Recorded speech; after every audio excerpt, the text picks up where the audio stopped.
Hi, my name is Crystal Ronsack, and I am the Director of University Benefits here at University of Florida in the Human Resource Office.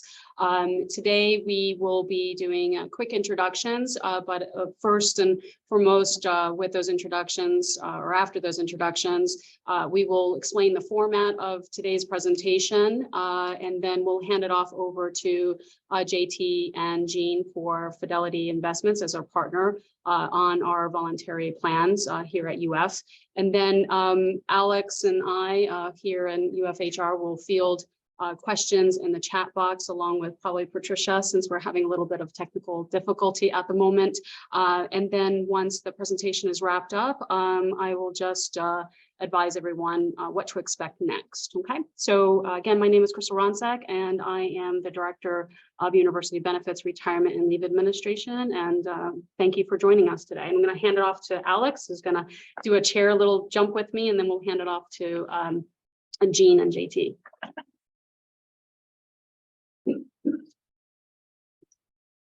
Hello, everyone. I'm Alex Turner, the UFHR System Administrator here. I partner with Fidelity Investments when it comes to monitoring the retirement plans. You want me to go ahead and just kick it off? All right. Well, you do introductions and I'll explain the format. All right, perfect. So we'll both introduce ourselves. So me first, Jean. I'm JT Carpenter. I'm one of the certified financial planners with Fidelity. I just hit my 12th year last month. And Jean, I'll let you introduce yourself. I know you always kind of outshow me when you get That's to have impossible, JT. That's impossible. We're a team. I'm Jean Varela. I'm also a retirement planner on this team here. And this is my 26th year with Fidelity.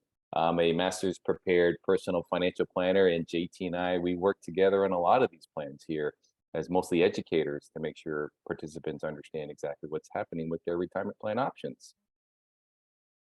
Wonderful. Thanks, JT and Jean. So in regards to the format, we just wanted to explain expectations so that everyone understands that this is going to be a baseline retirement education presentation. We will tangentially talk about the state plans. That is not our intent to actually, what we won't talk about really is actually the state mandatory plans, and we'll be focusing primarily on the voluntary plans. So the format today is you'll briefly see the state plans as just as a reference.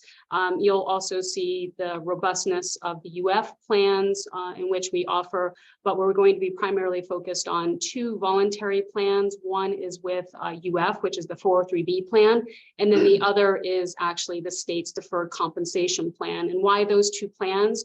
Because they're voluntary, in which you can contribute to your retirement as a supplement and to create a rich benefit for your future.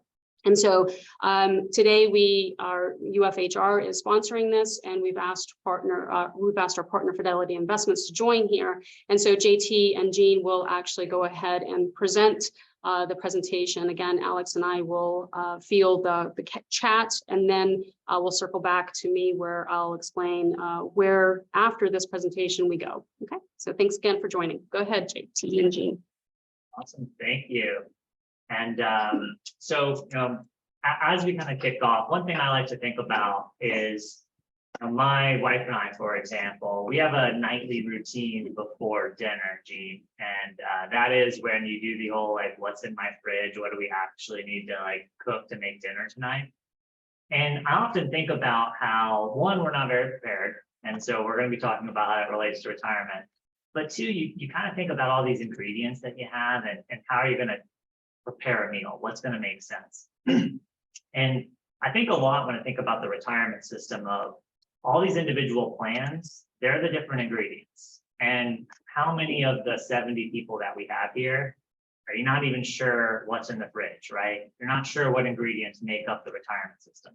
It's going to be really hard to build a successful meal, right? It's going to be hard to build a successful retirement plan if you're not sure what ingredients you're cooking with. And that's really what we want to make sure of today, is to get that baseline of what do I have? What could I be doing so that I can be more successful? And that's really going to take us through three things. One, what are the voluntary retirement benefit choices I have? So 2, what are the resources that I have available? So probably today you're going to have, a lot more questions that you want to make sure you've got great resources to get those answered. And 3, you may want to have some action steps today. You may decide, you know what, wow, I've learned all these new things that I weren't aware of. How do I take action? Where do I get started? So let's talk about the real reason that we are definitely here, and that for many of you, when I joined, Gene, I always tell this to you, is that when I've been at Fidelity for 12 years. About 7 years ago, I started helping with the University of Florida on site. And when I first saw the number of plans, I mean, it was really confusing. I had to study maybe harder than I had to study for the CFP, Certified Financial Planner exam, because there's so many different plans. There's a lot of different people that are participating. And so we get it. We understand it's confusing, and you may not be an expert after the end of this today, but at a high level to kind of get a sense. What we're not going to be covering today, as Crystal mentioned, is that when you first started your full-time, in that first 90-day window, hopefully you remember that you had a decision to make to sign up for one of either the Florida retirement system plans or the state university system retirement plan, the ORP. So what's great is if you're full-time, you're already saving money for retirement. But where Fidelity and others kick in is that you may want to supplement what you're doing. The pension, as an example, is a great benefit, but you may need a little bit more tucked away from retirement to make sure that you can pay for the fun things in life and the unexpected things. So that's what we'll be covering. And on the right-hand side, I know Jimmy get asked this question a lot. I was like, what exactly does Fidelity provide? Because a lot of people, especially if you've been here for a couple of years when we became the sole provider, they're like, but hey, there's these other providers still. So the way to think about it is there are certain plans that if you work at the University of Florida, they're specific to the University of Florida. Meaning if you took a job at another university, you would no longer have those plans. So on the right-hand side, where it says University of Florida plans, all of these plans are solely run by Fidelity. We're the only plan sponsors. You work directly with us. And just to list those plans, on the right-hand side is going to be the plan we're going to talk about the most. And Gene's going to give us a breakdown of how that works. That's the 403B plan. That's often called the voluntary savings plan. If you're faculty in the College of Medicine, which may not be many of you, you would have a specific plan called the AEF or College of Medicine plan, what we call it. That's that second plan. The special pay plan, every single person at the university has this plan available to them. And this is simply a plan that if you have more than $5,000 worth of your vacation and PTO, so this is after you leave, right? You're retiring and you've got time that you didn't use. Well, this plan is designed to have that money go right into it. So they have a plan set up already to make that transition really easy if you have those vacation hours. And then finally, if you're part-time, you're a graduate assistant, you're a postdoc, there's something called the FICA alternative plan. So you can think of this as maybe you're not in a full-time position, you may have this plan. I cover this because all of these are just at Fidelity. And we're going to give you a lot of resources how we help, but the main focus is going to be the one that every single person's participating or could participate in, the 403B. Now, that was a lot. And we kind of went through that, Gene, I would say pretty quick, right? It's like, hey, here's 8 different plans. We're going to cover it. But if you want more information, the best place is the benefits website at UF. We work with a lot of state institutions. UF has the best website to cover your options, to cover retirement limits. I mean, I don't know, Gene, how I would have figured out the retirement limits if UF didn't have such a great resource for us. So the main website, of course, can be benefits.hr.ufl.edu. I know for when you're on your work computer, there's lots of easier ways to get there than type that in. And they'll have full lists of sections going over each of the retirement plans individually, any forms that you need. But also, Gene, we have the screenshot here of the investment providers that'll have a detailed breakdown of like what phone number you call. So of course, Fidelity, that's who we are, but you may have other providers because there's other plans. And it's got a great one-stop shop to be able to find everything you need regarding your plan. So if you have questions, that's the first place I'd always recommend going. And then of course you can call. We're always here to help as well. So exactly what are my options? Because you may have saw that chart and started thinking to yourself, yeah, I probably should be saving some more for retirement. I haven't thought about it. Most people, when they're close to retirement at the university, often tell me, JT, I wish I had thought a little bit more about this 10 or 15 years ago. The phrase that my dad used to always tell me is the best time to plant a tree is 20 years ago. And the second best time to plant a tree is today, right? We all wish we had a nice, big, healthy tree already going, but it's not going to start growing if you don't plant it. And so that's what we want to make sure. What are my options to supplement that retirement, to start building up something that can help either A, maybe get to retirement even quicker, or you're just more comfortable. We'll be breaking this down in a little bit more of a digestible way. But at a high level, we want you to have an understanding is that what's unique when you work at a state university system, you have two separate voluntary plans that you can contribute to. I want to highlight that this is not a one or the other situation, because we get that a lot, like, oh, which one do I have to choose? You can do both. They're totally separate IRS limits, which we'll talk about. So the one that Fidelity services is going to be the 403B, which we'll be breaking down, right? That's one on the left. And then the state deferred compensation plan is going to be the one on the right. Again, you can do both. And it has a list of various vendors that you can choose from should you have the 457 as well. Now, the first thing, JT, am I eligible for this? Well, here's the easy thing. Yes, you are. So even if you're part-time, maybe you're not working that many hours, you're eligible for this. In fact, this might be the most important thing because you're not getting a state retirement benefit and you can start saving. So especially if you're someone who is a postdoc or maybe you're a resident and you're starting your career, this is a great thing to do because you can start building up a retirement savings right away. And as we'll talk about later with compounding interest, the money is set aside in your early years makes the biggest difference because it's going to have the longest time to grow. So yes, you're eligible, but JT, I missed the open enrollment window in October. Dang it, I guess I can't do it, right?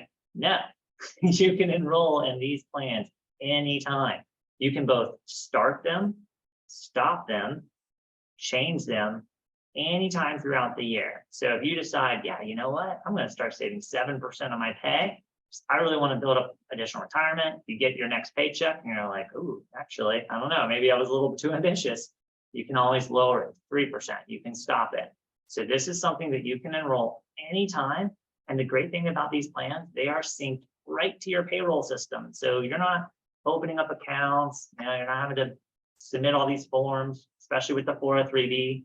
And it syncs right to payroll and money will get deducted right out of your paycheck and go into the retirement account so that, it makes it easy because you don't even see it. It just goes in and it's almost like you forget about that money. So it makes it easier to save.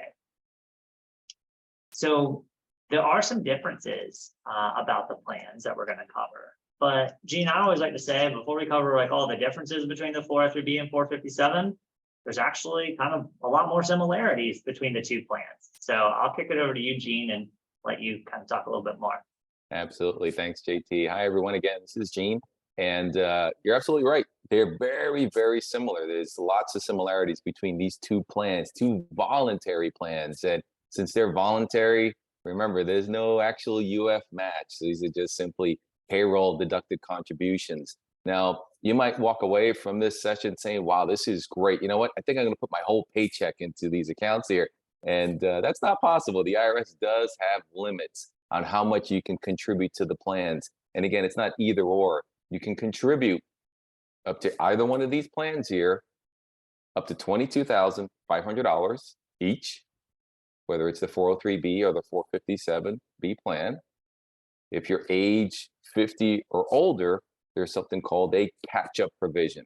that allows you to save a little bit more. So if you felt maybe you were behind a little bit, and maybe you're earning a little bit more now as you progress throughout your career, voluntarily, you can save up to an additional $7,500 in either one of these plans here. So if you do all the math and you add all these amounts up together for 2023, and these limits, they are increased every once in a while for inflation, it would be a total of $60,000 that you can defer for retirement voluntarily with these two plans here.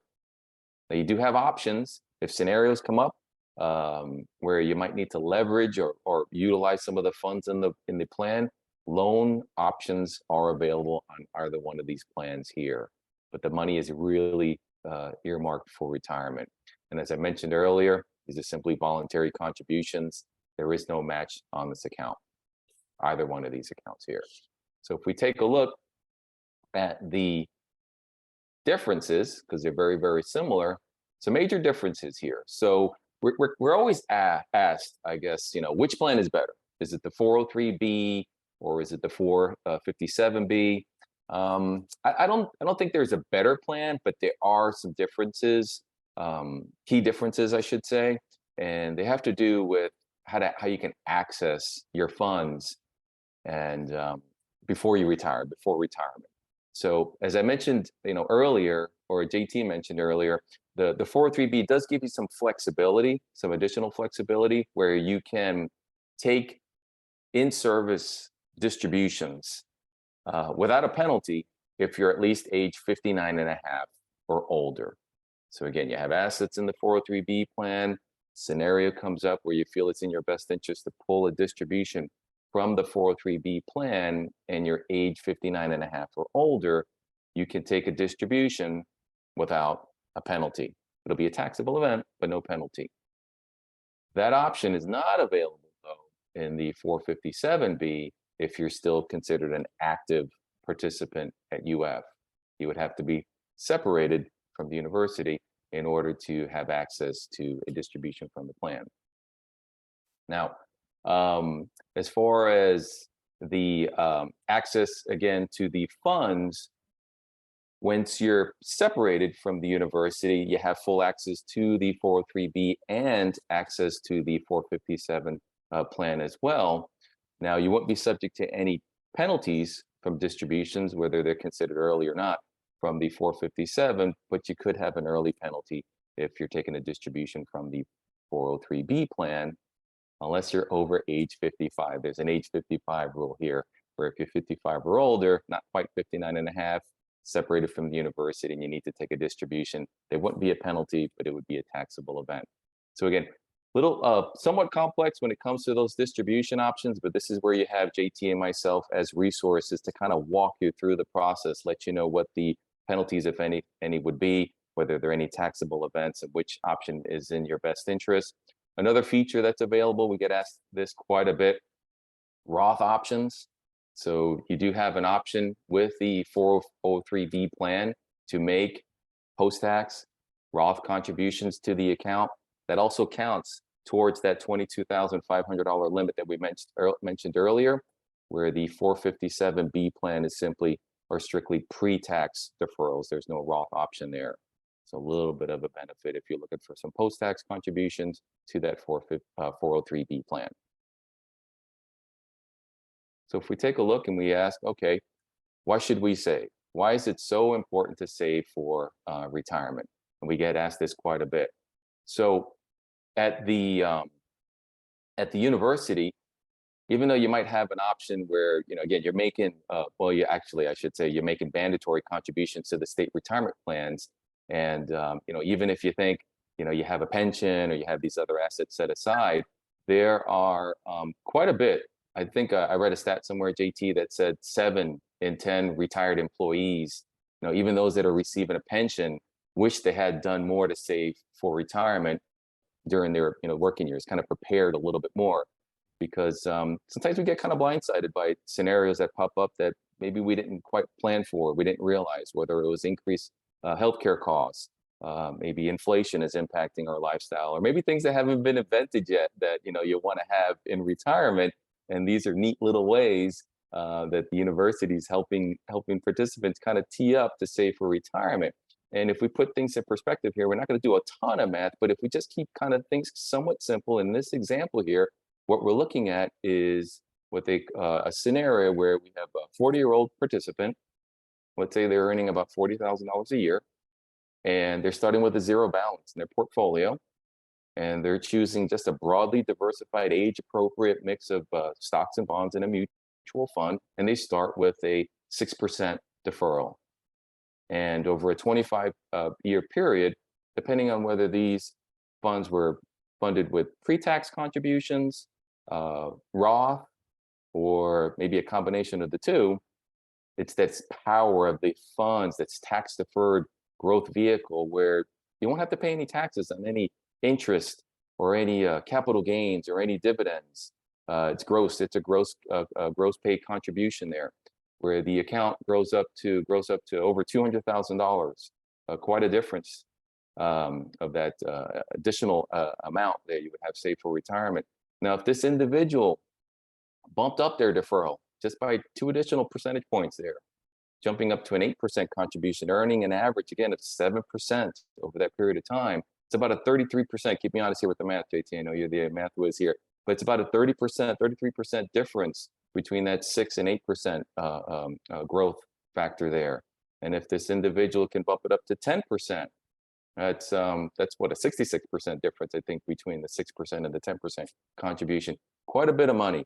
An additional source of funds that you'll have available, whether it's the 403B or the 457, or maybe it's a combination of the two, that you can utilize these funds to maintain the lifestyle that you want in retirement. So this is where the advantages of these plans allow you to sock away those additional funds.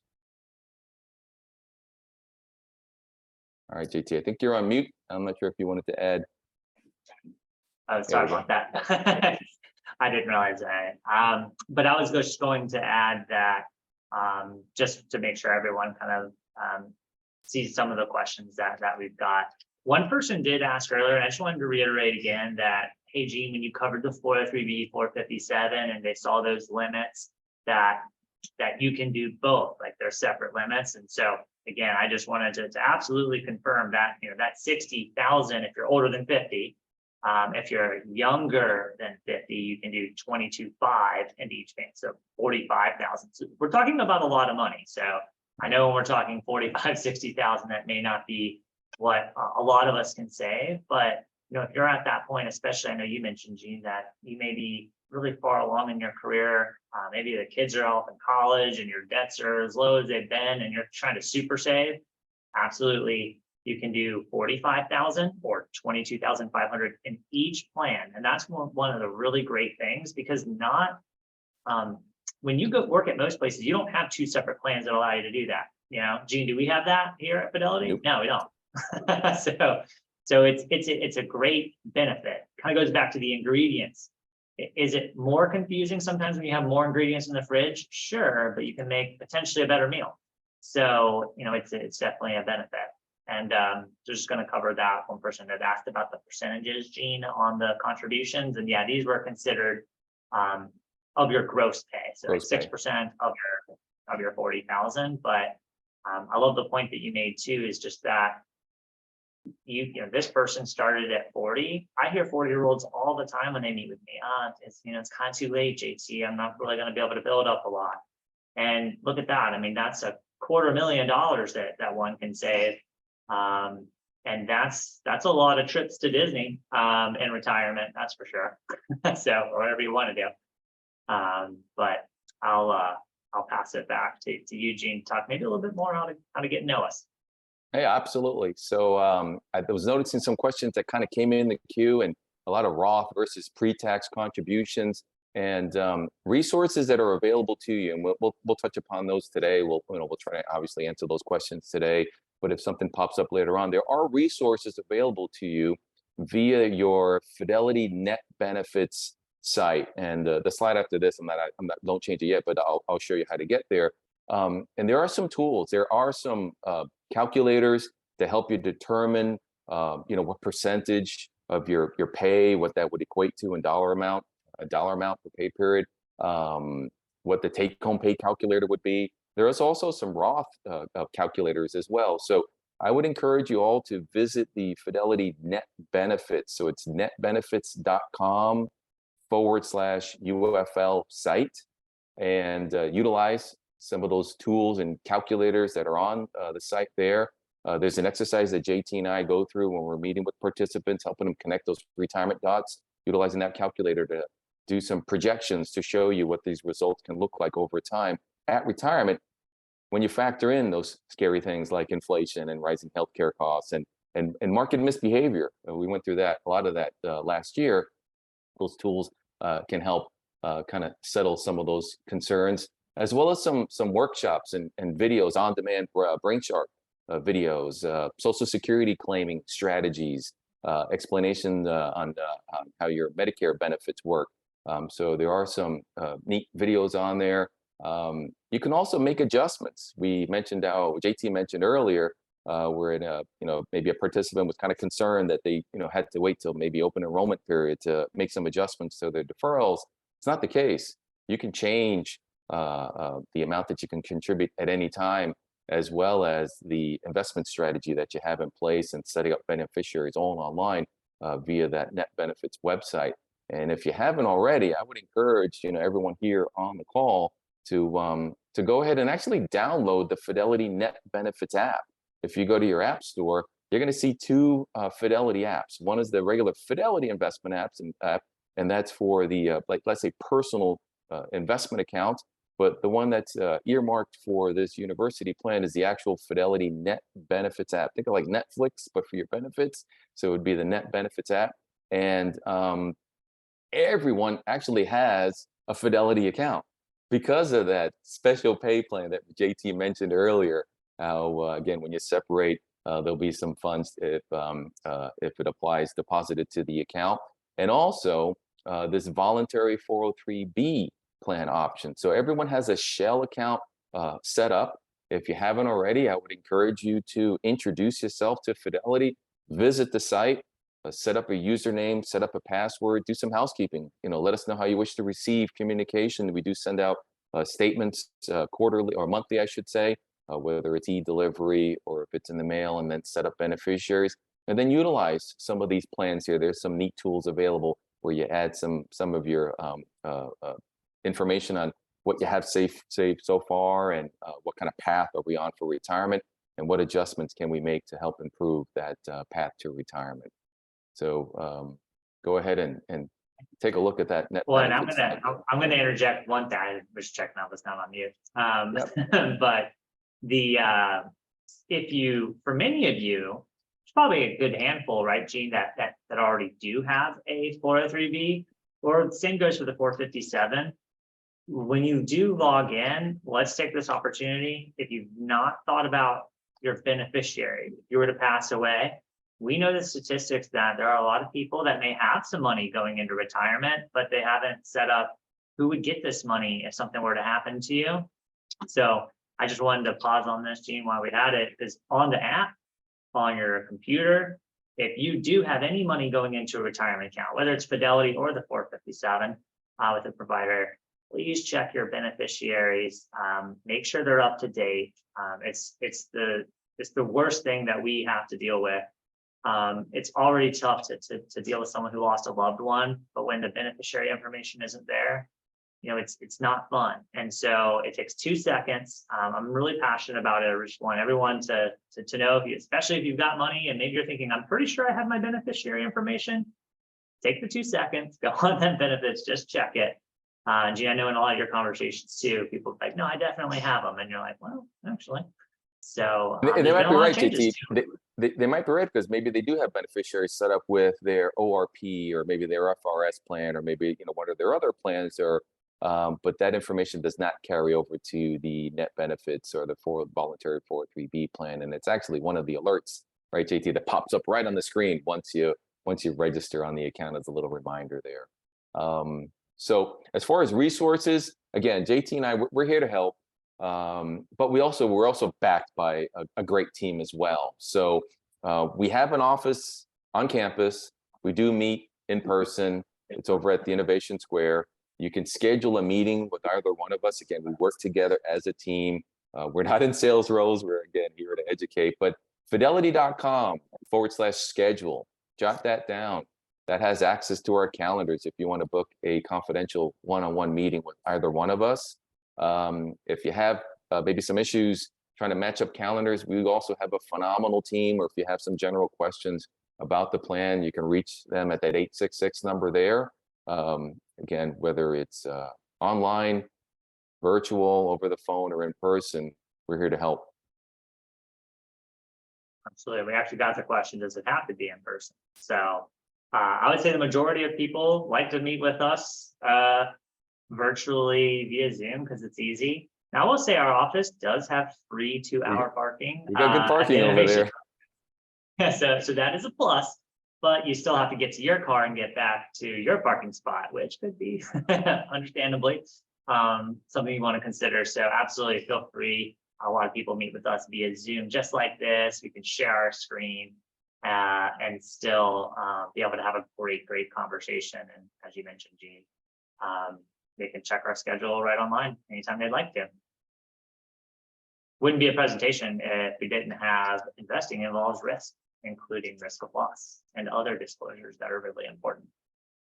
And Gene, I know we like to take this time because we've got, time left here that we've seen questions kind of rolling in.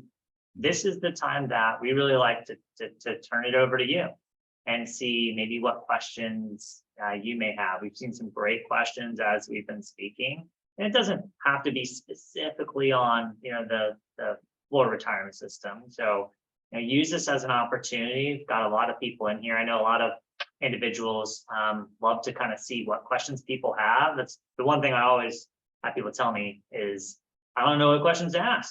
So I know many of you may feel that same way, but we'd love to have a little Q&A here as we look at the chat. We'll answer things in the chat, but also kind of bring these to attention. With that being said, I know, Crystal, we wanted to kind of give you the floor again here to kind of maybe talk a little bit about kind of some next steps and how we're helped. And while she's doing that, feel free to put some questions in the chat.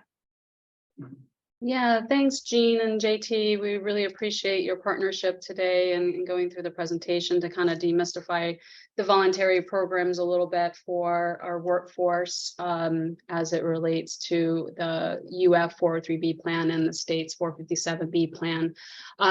Definitely, to JT and Gene's point, please use this time to go ahead and ask us any questions in the chat. Alex and myself have been trying to keep it pretty busy so that we can give you links and engage you into asking questions, and some really wonderful questions. We appreciate you asking. A couple of different things I just want to mention here are next steps. So we're using this presentation. So it's been a little while since we've had a presentation advertised to the workforce. And so we're using this presentation as a baseline to understand what your questions are and whether you find this information useful.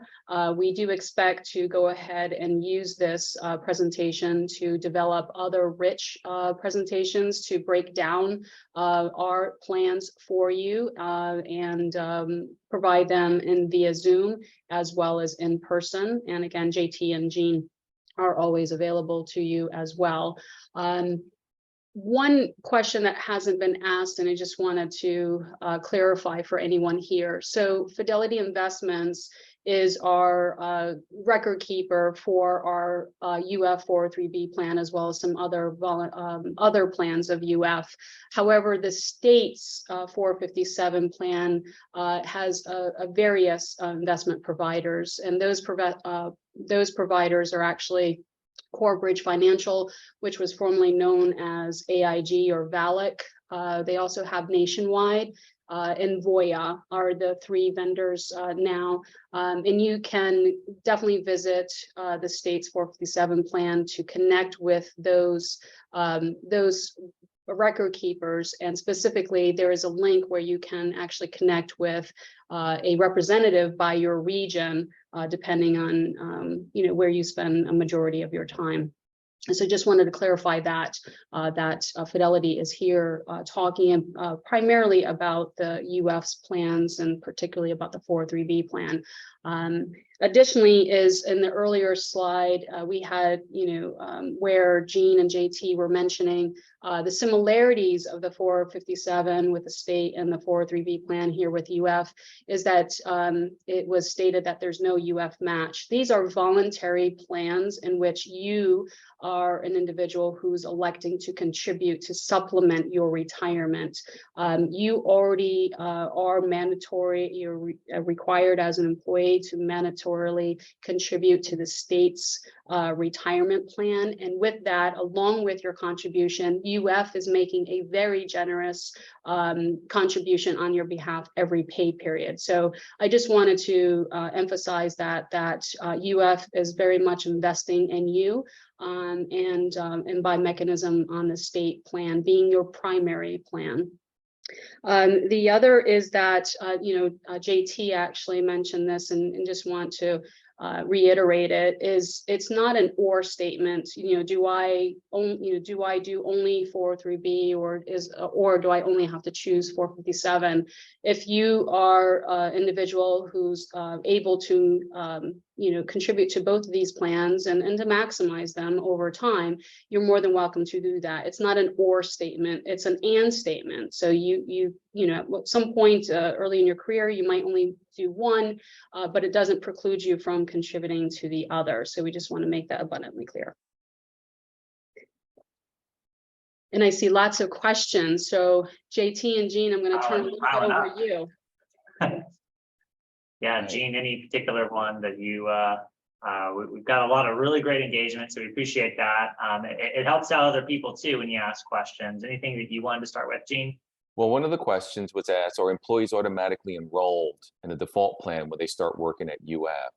And these two plans in our presentation today, since they're voluntary, you're not automatically enrolled in either one of them. It's up to you.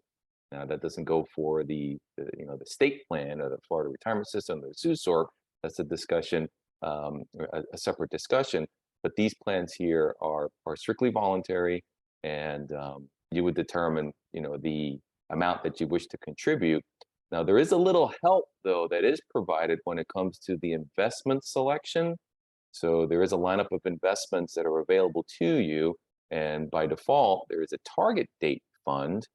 So again, once you decide if you want to participate, figure out how much you want to save, a target date fund will be selected for you by default that matches up with your time frame, but not automatically. Yeah, and I think that's a good point too, because I know we're kind of answering one of the questions about like, hey, how do I invest the funds? Essentially, is that do I have to be an expert? And no, you certainly do not, which is great, and that goes for both the 403B and 457. One of the nice things about working for an employer is employer plans will have an investment committee that look at all of the investment options out there in the investment universe and help narrow those down for you. And then certainly you can still make your own investment decisions where you can decide what kind of that list, what kind of funds you want to invest in. But if you're wanting to be hands-off, the plans are going to have investment options where maybe you're just picking your retirement year so that you're going to be taking the right amount of risk. So we do know a lot of times people will not invest because they're a little intimidated by investing, but that's a thing that is great. They make that really easy part of getting enrolled. And certainly if you have additional kind of questions, or maybe you're already enrolled and you want to learn more, that's what the phone team, Jean and I, are really here to help out. Another question I saw was about, because this is going to be pretty common. I worked at another place and then I came here. Maybe you're working at the state of Georgia, or it could be any place. So one, you definitely can move your 401k, 403b, any other retirement account can be moved, whether you worked at a for-profit company, non-for-profit. Now, whether you should or should not do it really does depend on your individual situation. There are a couple of key things that would make it that you wouldn't want to actually move your old plan. Like if you're still paying off a loan, Jean, you wouldn't want to move that because then you could default your loan. You could have worked at a company that had private company stock that you can only own in that account. Maybe you want to keep it because remember, there's a limited menu of options here. So maybe there's different options you had there. So at a high level, absolutely you can. A lot of times people do want to consolidate to keep things easier so they don't have, 5 or 6 different plans with different companies throughout their career. But that would definitely be something to either call or usually schedule an appointment to just talk through your situation. What are you looking to make sure you accomplish with these dollars to see what makes the most sense? Correct. All right. Anything? Yeah, you got another one, Gene? Oh, a good one. This comes up quite a bit, and it's how do those two voluntary plans differ from Roth? And the Roth scenario, that Roth option, I guess it could be a little confusing because all of a sudden you think you have to set up a whole new account in order to make these Roth contributions. But again, I'm going to focus on the 403B, the voluntary 403B, since the 457 doesn't have a Roth option. The 403B plan, think of it as a pair of pants. I don't know if JT likes this analogy or not. He doesn't like it. Think of it as a pair of pants at 403B, and you have 2 pockets, right? One pocket is your pre-tax pocket, and the other pocket is your after-tax, so we'll call it the Roth pocket. So it's one pair of pants, 403B, and then you're deciding what percentage or dollar amount of your pay you wanted to put into those either one of those pockets there, or both. So pre-tax contributions, Roth contributions, they both go into the same 403B plan. Now, since Fidelity is the record keeper, we're going to keep track of those sources for you. And you'll be able to see right on the net benefit site what portion of your plan is pre-tax dollars, what portion is Roth. So that way, when you do separate or retire from the university, you're paying taxes strictly on the pre-tax portion, not the Roth. So it's one account. It's just the option when you fund it, whether you wish to do pre-tax and or Roth contributions into the one plan there. It's not actually setting up a whole new separate Roth account. And a fun little fact, Gene, that sometimes comes up if you are someone maybe in a good spot in your working career and you have a higher income. A lot of people will have heard that a Roth IRA has income limits, that you and your spouse, if you make a certain amount, you're not eligible to do a Roth IRA.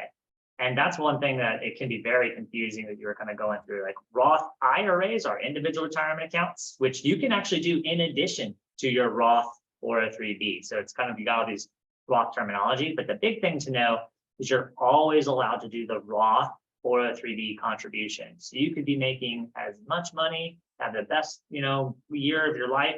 Maybe your spouse, gets a great bonus in their job too, and you're not eligible to do a Roth IRA. You can always contribute to a Roth 403B after tax. So it's a nice little feature. You don't have to worry about kind of those income limits should you be in the, beneficial position that is. There was a couple other things. I know we had a question it's a little bit more technical, so I'm going to be kind of high level on it, Gene. It was about the age 50 catch-up versus the 15-year of service catch-up. Now, this is something I would definitely suggest you'd want to schedule time with. There actually is a different special catch-up for a 403B and a 457 to make things more confusing. But to answer your question, I think it was Brian who had asked it, is that everyone can do the catch-up contribution. When you hit age 50, everyone has this, this catch-up contribution. Potentially on top of the catch-up contribution, there are special catch-ups the IRS has when you're really close to retirement for the 457 and 403B. They're a little complicated, and even if I covered it, it would probably not help that much. So we have a great little calculator that I actually use to help individuals understand if that's something that they may even qualify for. But I think to answer your question though, these special catch-ups you read about on, the IRS or the web, those are in addition to the age 50 catch-up. Yeah, JT, let me expand upon that because Brian has a really great question. So the last, what's called the 15-year service catch-up, which is actually called a final catch-up according to IRS, or some people refer to it as a last 3-year catch-up. is an individual who's close to their normal retirement age. So for example, the 403B plan is age 65. So if an individual is looking to retire at age 65, the year in which you retire is not counted in this case. So what you would actually do is look at 3 years prior. What is involved is to JT's point, is a very complex calculation. It's based upon where you have to be with an employer consistently in a plan, and what is looked at is what you were eligible to contribute versus what you actually contributed, and what you pretty much, as I call it, left on the table. It's called underutilized benefits or underutilized contributions. And those go through each and every single year. See, 2023, you were eligible for XYZ, you contributed XYZ. This is the difference in which you didn't contribute, but you were eligible to contribute. And then each year it goes through that intense calculation and ultimately comes up with a bottom number of total underutilized, which means you didn't maximize your retirement. And IRS is very specific about how much of that amount you're able to catch up and in which mechanism and how you can catch that up over a 3-year period. So it's not eligible, not everyone is eligible. There's an intense look at contribution history, and that you can consistently were with an employer, and that you were with an employer for a minimum of 15 years. Perfect. And as you can see, not a simple thing. That could be a whole presentation.